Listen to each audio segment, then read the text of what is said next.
El alto comisionado de Naciones Unidas para los Derechos Humanos, Volker Turk, pidió el jueves a República Dominicana que ponga fin a las deportaciones de haitianos que huyen de la crisis humanitaria y de seguridad en el país.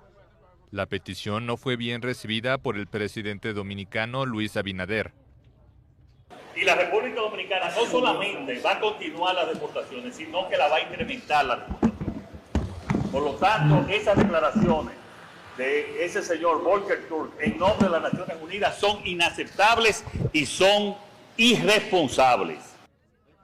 El gobierno de Abinader ha endurecido sus políticas migratorias y construye una valla en la frontera con Haití, país con el cual República Dominicana comparte la isla La Española.